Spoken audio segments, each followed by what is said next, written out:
مراجع مجتہدین فقہا، انہیں جب کوئی ایسی حاجت درپیش ہوتی ہے تو چاہتے ہیں کہ آج ہی، کل نہیں، آج ہی یہ حاجت پوری ہو۔ تو ان بزرگان پر، یعنی میں آیت اللہ العظمیٰ سیستانی اور اس رتبے کے افراد کے حوالے سے گفتگو کر کہ بہت سے ہمارے ایسے مراجع ہیں کہ جب انہیں یہ طے کرنا یہ ہوتی ہے حاجت کہ آج اور ابھی، آج سورج ڈوبنے سے پہلے پروردگار ہماری حاجت پوری ہو جائے، تو ان کا ذکر یہی ہوتا ہے۔ بسم اللہ الرحمن الرحیم۔ بصرے میں ایک شخص تھا، بصرے میں اس نے کسی سے پوچھا قرآن مجید کی ایک آیت کا مطلب، مفہوم، کہ یہ والذاریات کیا ہے؟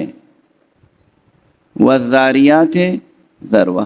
آج اتنے قرۂ ارض پر مفسرین و مترجمین و علماء و مفتیان کرام ہیں، کسی سے جا کے پوچھئے کہ قرآن مجید میں یہ سورہ ہے، سورہ زاریات، والذاریات ذروا، اس کا مطلب کیا ہے؟ اگر وہ واقعاً اوریجنل عالم ہوں گے اور ان کا علم جو ہے وہ حاضر ہوگا تو وہ فوراً جواب دے دیں گے، ورنہ کتاب دیکھ کے، ترجمہ دیکھ کے، یا اپنے استاد سے پوچھ کے جواب دے دیں گے۔ یہی تو کریں گے کسی بھی مسلک کا عالم ہو، چونکہ قرآن ہے، قرآن سے متعلق سوال ہے تو جواب دیں گے۔ اس دور میں جو صدر اسلام کہلاتا ہے، ابھی رسول کی آنکھیں بند ہوئی ہیں اور ایک شخص پوچھ رہا ہے قرآن مجید کی ایک آیت کا مفہوم، اس کو جواب نہیں دیا جاتا، اسے گرفتار کر کے اور اتنے کوڑے لگائے جاتے ہیں کہ جیسے نعوذ باللہ گویا اس نے کوئی گناہ کر لیا ہے۔ وہ جو بڑے 5 گناہ ہیں جن کی حد قرآن مجید میں مقرر ہے، اس طرح اس کے ساتھ ٹریٹ کیا جا رہا ہے، کوڑے مارے جا رہے ہیں، یہاں تک کہ زخمی ہو گیا۔ اس کے بعد پھر اسے قید خانے میں ڈال دیا گیا، پھر اس کے بعد پھر بلایا گیا، پھر کوڑے مارے گئے، پھر قید خانے میں رکھا گیا، پھر کوڑے مارے گئے، پھر قید خانے میں رکھا گیا۔ قرآن سے متعلق سوال ہے، اور یہی صورتحال سیرت پیغمبر و احادیث مصطفیٰ صلی اللہ علیہ وآلہ وسلم کی نشر و اشاعت پر تھا۔ یعنی قرآن مجید کے ساتھ بھی یہ سلوک اور حدیث رسول کے ساتھ کیا ہے؟ اب تعویلیں کرتے رہیں، لیکن آپ کی بڑی کتابوں میں لکھا ہوا ہے، صحیح کتابوں میں لکھا ہوا ہے۔ بعض ایسے تھے جنہوں نے اپنے کانوں سے سنی رسول کی حدیث اور اپنے ہاتھوں سے لکھی، اور جیسے ہی رسول کی وفات ہوئی بیٹی سے کہا لانا ذرا وہ حدیثیں جو ہم نے لکھی ہیں، اور پھر اس کے ساتھ کیا کیا؟ جلا دیا، وہ مجموعہ حدیثوں کا جلا دیا۔ آپ حضرات بڑی محبت سے مجھے بلاتے ہیں، مجلسیں پڑھواتے ہیں، آپ ان مجلسوں کو مفید سمجھتے ہیں، اور کوئی صاحب مسلسل میرے ساتھ رہتے ہوں اور براہ راست میری تقریریں لکھتے ہوں اور اسے سینے سے لگائے رہتے ہوں اور فخر کرتے ہوں کہ میں تو ساری تقریریں لکھ رہا ہوں، اور جیسے ہی میں مر جاؤں وہ ان تقریروں کو جلا دیں۔ یہ کس بات کی علامت ہے؟ محبت کی، عقیدت کی، ارادت مندی کی، امانت داری کی، علم دوستی کی، کس بات کی علامت ہے یہ؟ تو وہ دور تھا کہ جب قرآن مجید کی تفسیر پہ بھی پابندی تھی اور حدیث پر بھی اس طرح سے پابندی، اس کے علاوہ اور بہت سی چیزیں، مجموعہ جلا دینا یا حدیث کے بیان کرنے پر، حدیث کے بیان کرنے پر پابندی عائد کر دینا۔ اس کے کیا معنی ہے؟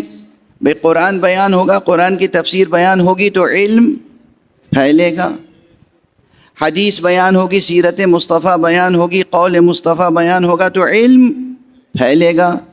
جب علم کو نہیں پھیلنے دیا گیا تو یہ ایک ضرورت تھی دین اسلام کی کہ علی ابن ابی طالب منبر پہ آ کے کہیں سلونی قبل ان تفقدونی۔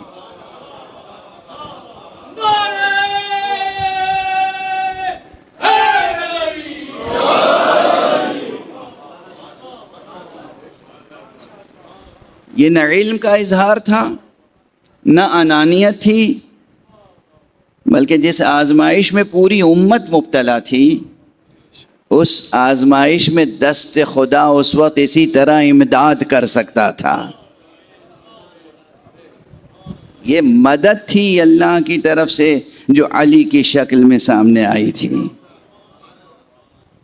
اللہ جس طرح چاہتا ہے اپنے ذکر کو، اپنے دین کو بچا لیتا ہے۔ کسی کو اقتدار دے کے آزماتا ہے کہ دیکھیں تم اپنے اقتدار سے دین کی حفاظت کرتے ہو یا دین کو ضائع کرتے ہو، اور کسی کو اقتدار سے دور رکھ کے دیکھتا ہے کہ یہ اقتدار نہ رکھتے ہوئے بھی دین کی حفاظت کرتا ہے یا نہیں کرتا۔ ایک صلوات پڑھ دیجئے محمد و آلہ۔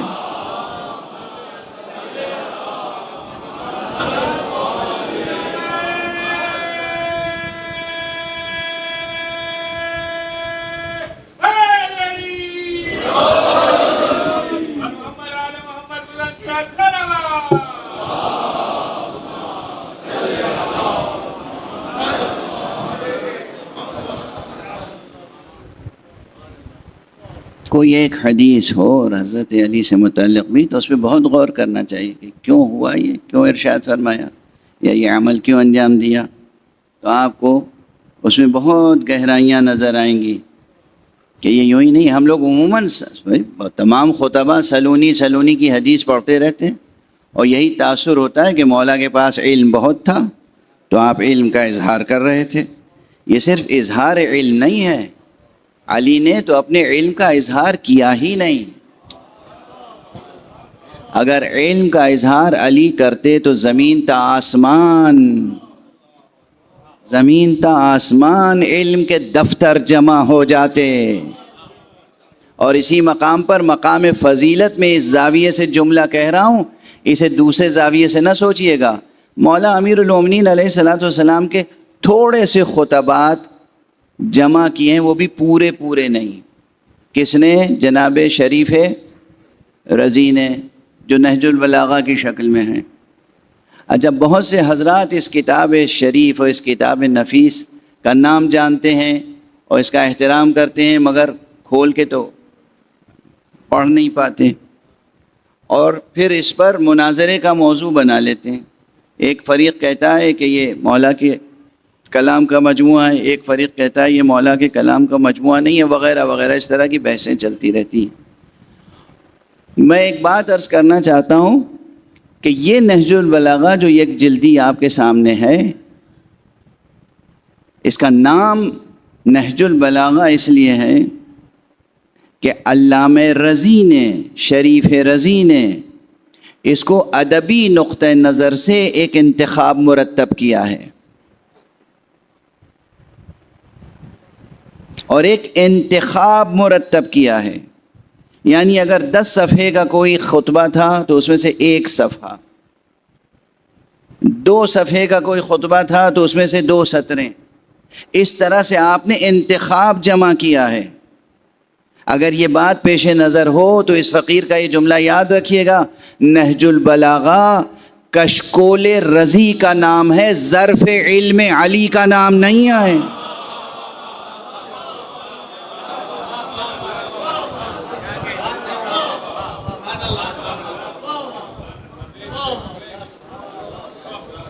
یہ نہیں ہے کہ علی ابن ابی طالب کا سارا علم اسی کتاب میں ہے۔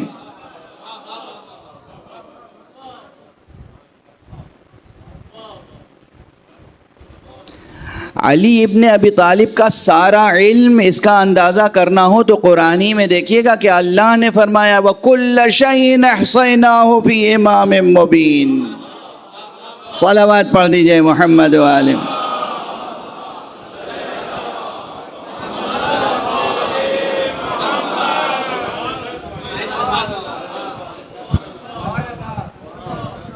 علم علی کی تو تھا کوئی نہیں لگا سکتا، علم علی کا تو اندازہ کوئی نہیں کر سکتا۔ بس ایک جملہ اور کہہ کے اس مرحلے سے آگے بڑھ جاؤں۔ خود قرآن مجید میں کتنا علم ہے؟ یہ کیا قرآن کی آیتوں کو گن کے بتایا جا سکتا ہے؟ یا قرآن مجید کے حرفوں کو گن کے بتایا جا سکتا ہے؟ بہت سے لوگوں نے قرآن سے عشق ہے، شغف ہے، گفتگو ذرا وسیع ہو گئی، اپنے موضوع سے پھیل گئی، مگر بہرحال چونکہ اس امام بارگاہ کا نام ہی مدینۃ العلم ہے، تو یہاں آ کے کیفیت میری کچھ اور ہو جاتی ہے۔ ایک صلوات پڑھ دیے محمد والے۔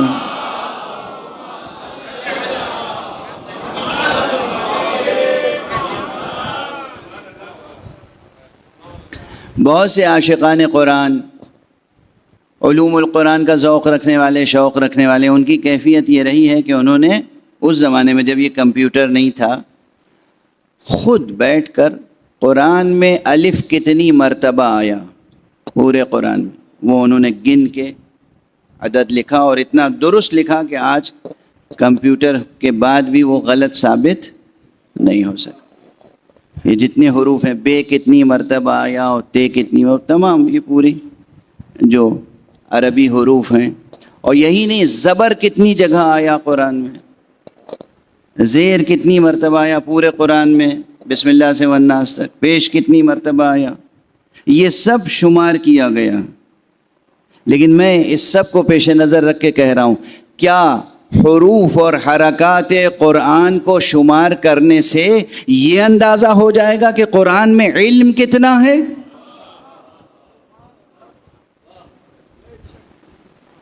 حرف ایک الگ چیز ہے، عبارت الگ شے ہے، اور علم الگ ہے،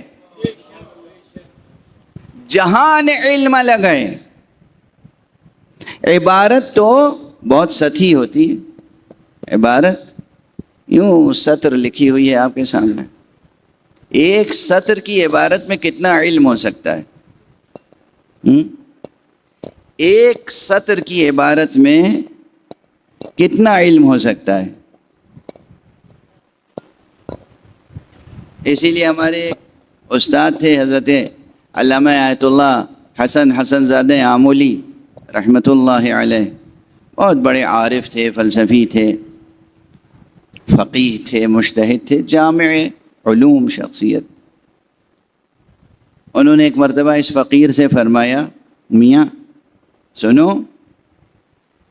اصلی شاعر، وہ خود صاحب دیوان شاعر بھی تھے، اور 3 زبانوں میں ان کا دیوان ہے، عربی میں، فارسی میں، تبری میں، 3 زبانوں میں ان کا مجموعہ کلام ہے جو چھپ چکا ہے، شائع ہو چکا ہے، اور کیا عظیم الشان کلام ہے، اس میں پوری شاعرانہ دلاویزی کے ساتھ تمام حکمت و فلسفہ و عرفان موجود ہیں، دین موجود ہے، تہذیب آل محمد موجود ہے، معرفت آل محمد موجود ہے۔ میں اس لیے ریفرنس دیتا ہوں، حوالہ دیتا ہوں، صرف اس لیے نہیں کہ وہ ایک ادبی کارنامہ ہے۔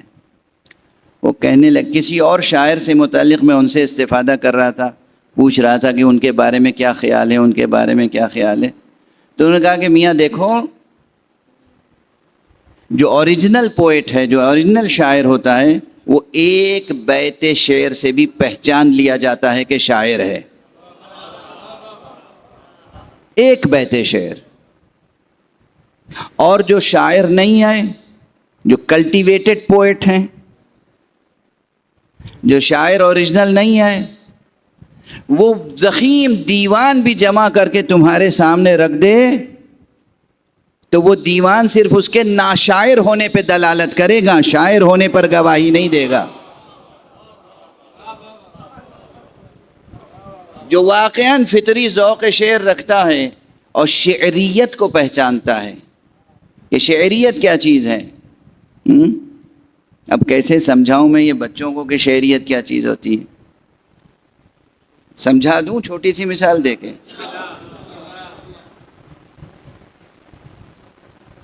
شیر برنج، کھیر، یہ رکھی ہو ایک طرف وہ رکھی ہو جو خاص ڈائبیٹک حضرات کے لیے، شوگر کے مریضوں کے لیے بنائی جاتی ہے آج کل، جس میں شکر نہیں ڈالی جاتی، اور ایک طرف وہ رکھی ہو جو کلاسیکل کھیر ہے، باقاعدہ اس میں شکر وکر ڈال کے بنائی گئی ہے، اور ایک طرف وہ ہو۔ اب دونوں چکھ کے دیکھیے گا تو فرق محسوس ہوگا، کھیر کو رنگ سے نہیں پہچانا جائے گا کہ یہ بھی سفید ہے یہ بھی سفید ہے. کھیر کو شیر برنج یعنی یہ نہیں پہچانا جائے گا کہ اس میں چاول ہے یا چاول کا آٹا ہے اور جناب والا دودھ ہے اور کتنے انگریڈینٹس ہیں، اس سے نہیں پہچانا جائے گا.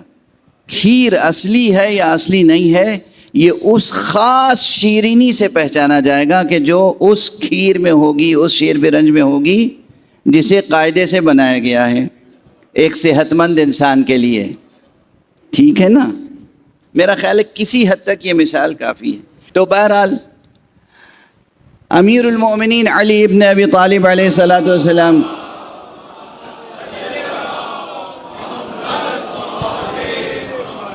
کی نسبت سے بات ہو رہی تھی. آپ کا جو مجموعہ کلام نہج البلاغہ ہے یہ ایک انتخاب ہے ادبی نقطہ نظر سے، ایک انتخاب، ورنہ علم علی بے کرا ہے. خود قرآن مجید کو اگر دیکھیے تو صرف اس کی عبارت سے اندازہ نہیں ہوگا کہ قرآن میں کتنا علم ہے. اب مجلسی ذوق اور روایی ذوق کے ساتھ میں ایک جملہ کہہ دوں، بات واضح ہو جائے گی. لوگ یہ سمجھتے ہیں کہ 1000 صفحے کی کتاب ہے تو اس میں بہت علم ہوگا، اور ایک 2 صفحے کی عبارت ہے تو ہو سکتا ہے اس میں کچھ نہ ہو. ایسا نہیں ہے. ہو سکتا ہے 1000 صفحے کی کتاب میں کچھ نہ ملے، نچوڑیں آپ اسے تو 2 سطر کی بھی بات سمجھ میں نہ آئے، یعنی افادہ نہ ہو. اور کبھی یہ ہوتا ہے کہ مختصر سے مقالے میں اتنی باتیں مل جائیں کہ اس کی تشریح میں ہزاروں صفحے لکھے جائیں. عبارتیں اشارہ کرتی ہیں. مشہور حدیث جو آپ روزانہ صبح و شام سنتے ہیں اور دہراتے ہیں، جو کچھ کل قرآن میں ہے وہ سورہ حمد میں ہے، جو سورہ حمد میں ہے وہ بسم اللہ الرحمن الرحیم میں ہے. تو اب یہ ایک سطر بسم اللہ الرحمن الرحیم پوری ایک سطر بھی نہیں ہے. پوری سطر کہاں کام میں آتی ہے؟ پورے صفحے کی ایک سطر کام میں نہیں آتی نا. 4 لفظیں ہیں، بسم اللہ الرحمن الرحیم، بظاہر 4 ہیں اور بباطن 5 ہیں، چونکہ بے الگ ایک مستقل کلمہ ہے. 5 لفظوں سے قرآن شروع ہوا ہے. 5 لفظوں سے قرآن شروع ہوا ہے اور 12 حرفوں پہ لا الہ الا اللہ کا دار و مدار ہے. آپ لکھ کے گنیے گا، لا الہ الا اللہ میں 12 حرف ہیں. تو یہ 12 اور 5 کا تعلق تو قرآن اور ایمان سے وجودی تعلق ہے.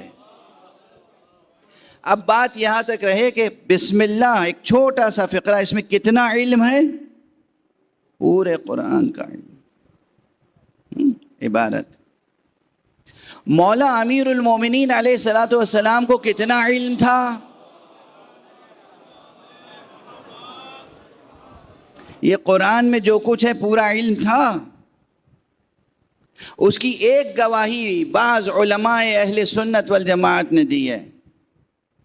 میں نے اپنی آنکھوں سے یہ عبارت پڑھی اس لیے نقل کر رہا ہوں. فرمایا کہ قیامت تک آنے والے واقعات، غور فرمائیے گا. یہ سورہ جو میں نے پڑھا ہے سورہ عنکبوت، شروع کس سے ہوا تھا؟ حروف مقطعات سے، الف لام میم. یہ حروف مقطعات ہماری اور آپ کی تو سمجھ میں نہیں آتے. دنیا کا کوئی مفسر ایسا نہیں ہے جو اس کی تفسیر لکھ سکے. وہ پابند ہے یہ لکھنے پر کہ یہ راز ہے اللہ کے اور حبیب خدا کے درمیان. لیکن بعض علماء نے صراحت کی ہے کہ صرف چند حروف مقطعات، حا میم عین سین قاف، صرف ان 5 حروف کی مختلف ترکیبوں سے علی ابن ابی طالب قیامت تک کے واقعات کا استنباط کیا کرتے تھے. ذرا اس علم کا اندازہ کیجئے، اس علم کا اندازہ کیجئے. علم قرآن اور علم استنباط احکام اور علم استنباط مطالب، قیامت تک آنے والے واقعات کہاں سے استنباط کرتے تھے؟ خود اسی قرآن مجید سے، اور پورے قرآن مجید سے نہیں، قرآن مجید میں سے صرف 5 حروف مقطعات سے، حا میم عین سین قاف، اس سے بتا سکتے تھے مولا امیر المومنین کے قیامت تک کیا کیا ہو سکتا ہے۔ کیا شان ہے! جو اس طرح بتا سکتا ہو اسی کے لیے رسول فرما سکتے ہیں انا مدینۃ العلم وعلی بابھا۔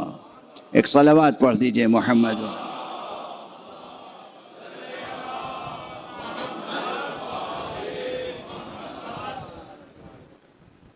آج غالباً مشیت باری یہی ہے کہ فضائل کی باتیں ہوتی رہیں، حالانکہ میں چاہتا تھا کہ مشکلات و مصائب کا مسئلہ حل ہو جائے، مگر اس رخ پہ بات چل پڑی۔ اب دامن گفتگو کو سمیٹ لیتا ہوں۔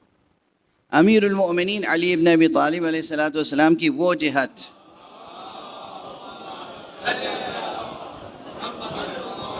جو ہماری زبانوں پر عام طور پر ہے، ایک تو آپ کا لقب ہے مولا، اور دوسرا آپ کا لقب ہے مشکل کشا، جو ہم لوگ عام طور پہ کہتے ہیں۔ سورہ مبارک عنکبوت اور پورا قرآن اس کے علاوہ مسئلہ آزمائش و امتحان و ابتلا کا ہے۔ جب بھی کوئی آزمائش ہو، کوئی ابتلا ہو، کسی قسم کی مصیبت ہو، تو یہ غلو نہ سمجھیے گا۔ حقیقت یہ ہے کہ نام علی اور ذات علی کی شکل میں آپ کے سامنے مستقل امداد الہی کا سلسلہ قائم ہے۔ یعنی علی ابن ابی طالب خود ایک امداد الہی ہے۔ نام علی وسیلہ مدد الہی ہے۔ جب ہم یا علی کہتے ہیں تو عموماً لوگوں کو اعتراض ہوتا ہے کہ غیر خدا کو پکار رہے ہیں۔ غیر خدا کو نہیں پکار رہے ہیں، ہرگز غیر خدا کو نہیں پکار رہے ہیں۔ میں اس نقطہ نظر سے بھی نہیں کہہ رہا ہوں جو میر تقی میر نے کہا تھا، ہم علی کو خدا نہیں جانا پر خدا سے جدا نہیں جانا۔ ہم وہ بھی نہیں کہہ رہے ہیں اس وقت تو بہت سادہ سی بات کہہ رہے ہیں۔ خود اسی سورہ مبارک عنکبوت میں ایک آیت ہے، مثل الذین اتخذوا من دون اللہ اولیاء کمثل العنکبوت اتخذت بیتا وَإِنَّ أَوْهَنَ الْبُيُوتِ لَبَيْتُ الْعَنْكَبُوتِ لَوْ كَانُوا يَعْلَمُونَ۔ ہائے وہ لوگ جو اللہ کے علاوہ کسی اور کو اپنا حاکم و سرپرست و کارساز سمجھتے ہیں، ان کی مثال تو مکڑی کی سی ہے۔ عنکبوت، اسی آیت میں اسی لفظ عنکبوت کی وجہ سے سورہ عنکبوت کا نام عنکبوت پڑا۔ جو لوگ اللہ کے علاوہ کسی سے بھی مدد لیں، جو لوگ اللہ کے علاوہ کسی کو کارساز سمجھیں، جو اللہ کے علاوہ کسی کو اپنا مددگار اور سرپرست سمجھیں، ان کی مثال ایک مکڑی کی سی ہے کہ وہ اپنا گھر بناتی ہے، سمجھتی ہے ہم نے بڑا مضبوط گھر بنایا ہے۔ وَإِنَّ أَوْهَنَ الْبُيُوتِ لَبَيْتُ الْعَنْكَبُوتِ، اور اس دنیا میں سب سے کمزور گھر تو مکڑی کا جالا ہے، مکڑی کا گھر ہے۔ لَوْ كَانُوا يَعْلَمُونَ، کاش لوگ اس راز کو سمجھتے، کاش لوگ اس بات کو سمجھتے۔ یہاں پروردگار عالم نے خود فرما دیا کہ ہمارے علاوہ کسی سے مدد تم نہیں لے سکتے۔ ہمارا اس پر ایمان ہے، خدا کے علاوہ کسی سے مدد نہیں لے سکتے۔ خدا کے علاوہ کسی کو خالق سمجھنا، خدا کے علاوہ کسی کو رازق سمجھنا، خدا کے علاوہ کسی کو ولی سمجھنا یقیناً شرک ہے، اس میں کوئی مسئلہ نہیں ہے۔ لیکن خدا کو خالق و مالک و مختار و رازق و ولی مطلق سمجھنے کا تقاضا کیا ہے کہ ہم ہر مشکل میں خدا کے سامنے دستے دعا دراز کریں۔ اگر اللہ سبحانہ و تعالیٰ نے خود ایک نظام بنا دیا ہو،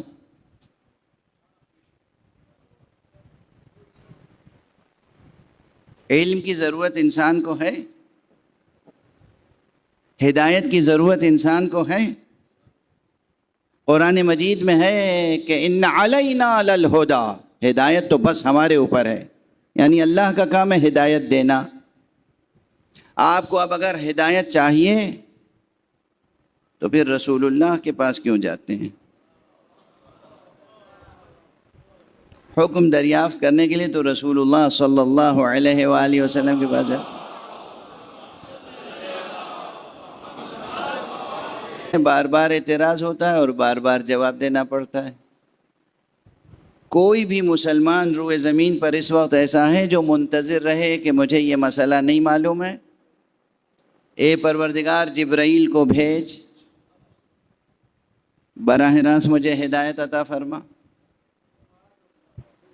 اور اگر کوئی ایسی جرأت و جسارت کرے گا تو توہین رسالت و عقیدہ ختم نبوت کا مسئلہ سامنے آ جائے گا۔ اللہ سبحانہ و تعالیٰ نے ایک طرف یہ فرمایا حسراً ان علینا للہدی، ہمارے اوپر ہے ہدایت، اور اس کے بعد 1,24,000 انبیاء بھیجے ہدایت کے لیے۔ ایک دو نہیں، 1,24,000۔ اب یہاں پر اہل توحید کی تکلیف کیا ہے؟ اہل توحید کے موحد ہونے کی شان کیا ہے؟ جس پر یقین ہو کہ یہ اللہ کا نبی ہے، اس سے ہدایت لے تو یہ عین توحید ہے۔ نبی سے ہدایت لینا عین توحید ہے۔ نبی سے ہدایت لینا یعنی خدا سے ہدایت لینا ہے۔ نبی کو چھوڑ کر کسی ساحر کے پاس چلے جائیں، کسی جادوگر کے پاس چلے جائیں، کسی منجم کے پاس چلے جائیں، کسی فلسفی کے پاس چلے جائیں، کسی شاعر کے پاس چلے جائیں، بہت ہمیں اعتماد ہے فلاں صاحب بڑے دانش مند ہیں اس لیے ہم ان سے ہدایت لے لیتے۔ ہوں گے دانش مند، مگر کیا اللہ نے انہیں نبوت عطا کی ہے؟ اگر عطا نہیں کی تو نبی کے پاس جانا توحید ہے، اس حکیم و فلسفی کے پاس جانا شرک۔ اسی صورت سے زندگی کا کوئی بھی مشکل مسئلہ ہو، کوئی بھی ابتلا ہو، کوئی بھی مصیبت ہو، حقیقت یہ ہے کہ ہمیں خدا سے مدد طلب کرنی ہے۔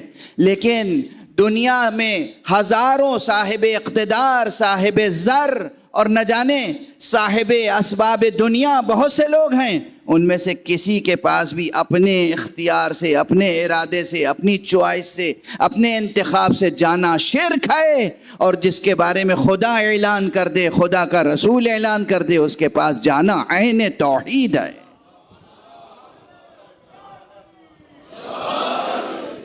اور اسی نقطہ نظر سے یہ جو ذکر مبارک ہے، اسے حدیث میں ہو یا نہ ہو، حدیث میں ہو یا نہ ہو، میں بحث نہیں کر رہا ہوں، انکار نہیں کر رہا ہوں، یہ جو ہمارے یہاں ایک تہذیب رائج ہے نا، اور یہ جو ایک فقرہ ہے استمداد کا، توسل کا، جسے نعت علی کہتے ہیں، اسے آپ یہ نہ سمجھیے کہ نعت علی پڑھنا شرک ہے، نعت علی پڑھنا کفر ہے۔ ارے ہم جیسے فقیر کتنے ہیں دنیا میں جو تجربہ رکھتے ہیں، خدا سے جب کچھ طلب کرنا ہوتا ہے تو نعت علی پڑھتے ہیں اور مدد حاصل ہوتی ہے۔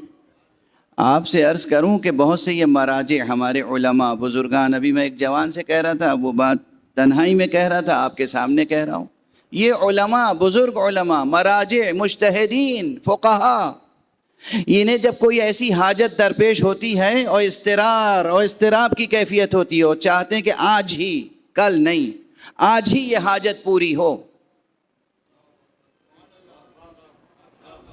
ہوتا ہے نا ایک یہ کیفیت،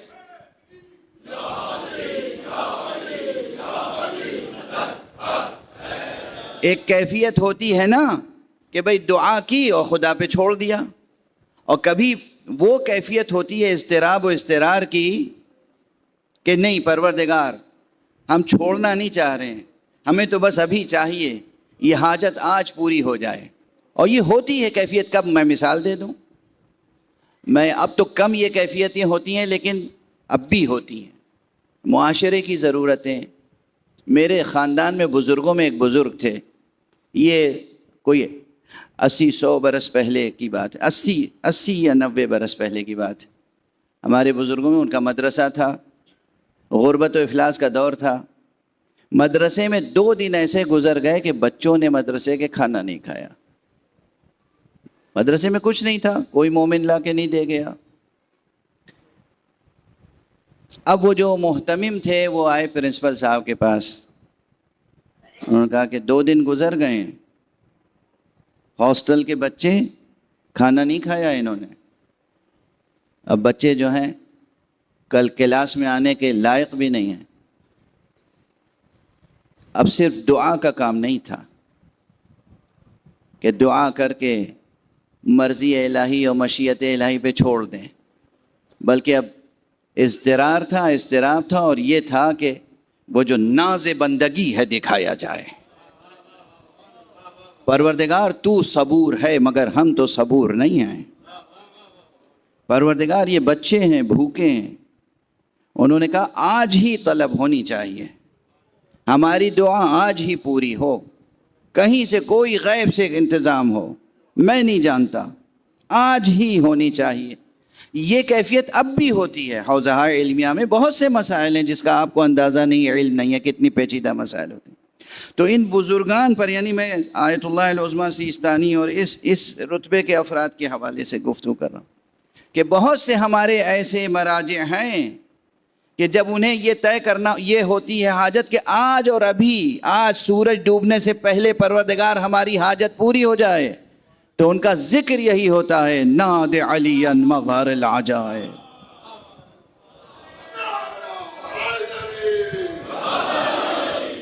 توحید کو اتنا محدود نہ کریں. اللہ سبحانہ و تعالی نے خود وسائل بنائے ہیں. اللہ نے علی کو علی بنایا ہے.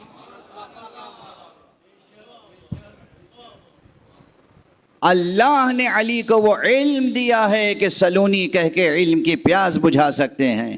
اللہ نے علی کو وہ قدرت دی ہے کہ وہ 2 انگلیوں سے در خیبر اکھاڑ سکتے ہیں.